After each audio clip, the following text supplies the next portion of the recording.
ነገ ማለትም ከአንድ ቀን በኋላ ግንቦት 12 አቤት አቤት አቤት! እንኳን ተወለድሽልን እናታችን፣ እንኳን አደረሳችሁ። በእውነት ኢትዮጵያዊቷ ጻድቅ ባለ 6 ክንፏ አቤት አቤት አቤት! ምሕረት የማይደረግለት ሰው ስሟን እንደማይጠራ ገድሏን እንደማይሰማና ወደ እርሷ እንደማይጠጋ የተነገረላት መቃብሯን የተሳለመ የእናታችን የቅድስተ ቅዱሳን የቅድስት ድንግል ማርያምን መቃብር እንደተሳለመ የሚቆጠርላት ጻድቅ ስጋሽን እንደ እናቴ እንደ ማርያም ስጋ እቀድሰዋለሁ፣ ስምንሽንም እንደ እናቴ እንደ ማርያም ስም አከብረዋለሁ። ዘለዓለማዊ መኖሪያሽ ከእናቴ ከቅድስት ድንግል ማርያም ጋር ነው። እነሆ በትረ ማርያም ብዬ ሰየምኩሽ፣ በደረጃም ከእናቴ ቀጥሎ ሁለተኛ አደረግኩሽ የተባለች በስምሽ ለተራበ ያበላ በዕለተ ዓርብ ከተቆረሰው ሥጋዬ አበለዋለሁ፣ በስምሽ ለተጠማ ያጠጣ በዕለተ ዓርብ ከፈሰሰው ደሜ አጠጣዋለሁ። እውነት እውነት እልሻለሁ የአንቺን መቃብር የተሳለመ የእናት የማርያምን መቃብር እንደተሳለመ እቆጥርለታለሁ። ገድልሽን ለመስማት ትሩፋትሽን ለማየት ወደ አንቺ የሚመጡትን ተስፋ መንግሥተ ሰማያትን እሰጣቸዋለሁ። አንቺን የወደዱ ሁሉ የተመሰገኑ ናቸው። እውነት እውነት እልሻለሁ አንቺን የወደደውን እኔም እወደዋለሁ።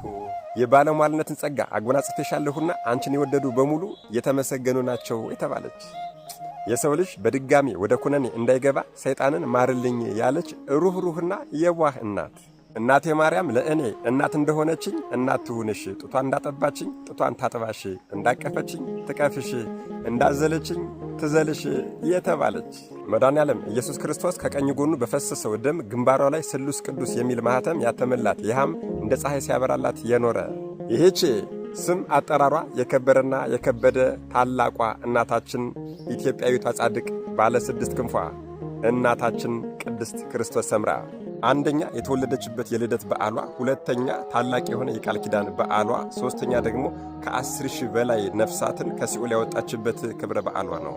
እናታችን ቅድስት ክርስቶስ ሰምራ በሥነ ምግባር በሃይማኖት የታነጸች በውበቷም ይህ ቀረሽ የማይትባል እጅግ በጣም ውብ የነበረች በትዳር ሕይወቷም ተወስና 11 ልጆችን ወልዳ አሳድጋለች። ሠራተኛዋ በእሳት አደጋ ብትሞትባት ጊዜ ብትድንላት ሁሉን ነገር ትታ እንደምትመንን ብፅዓት አደረገች። የለመኑትን ማይነሳ መድኃኔዓለም ኢየሱስ ክርስቶስም ሠራተኛዋን አድኖላታል። እርሷም ዓለምን ትታ መንናለች። እናታችን ቅድስት ክርስቶስ ሰምራ በምናኔ ሕይወቷ በጓንጉት ደሴት በጣና ባሕር ውስጥ የሰውነቷ አካል በሙሉ ተበሳስቶ የዓሣ መመላለሻ እስከሚሆን ድረስ ለ12 ዓመታት እንደተተከለ አምድ ሆና ጸሎት አድርጋለች። ከ12 ዓመት በኋላም መድኃኔዓለም ኢየሱስ ክርስቶስ ተገልጾ ብዙ ቃል ኪዳን ገብቶላታል። ሊቀ መላእክት ቅዱስ ሚካኤልንም ሁል ጊዜም ቢሆን የሕይወት ዘመን ጠባቂው አድርጎ ሰጥቷታል።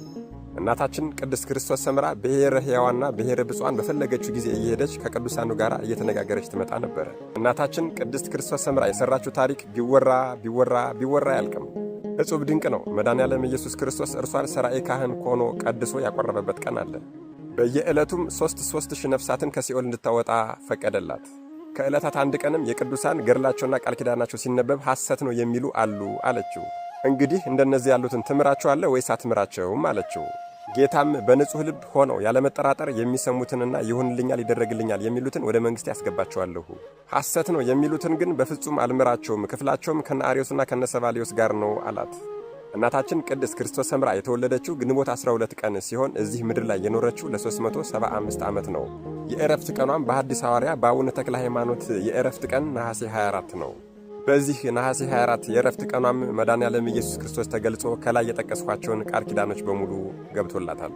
በመጨረሻም በዕለተ ዓርብ የተወጋ ጎኑን ካጠባት በኋላ ቶማስ የተወጋውን ጎኔን ዳሰሰ፣ አንቺ ደግሞ ጠባሽ በይ ወዳጄ ክርስቶስ ሰምራ ሆይ እስኪ ፍረጅ፣ ከዳሰሰና ከጠባ የትኛው ይበልጣል አላት።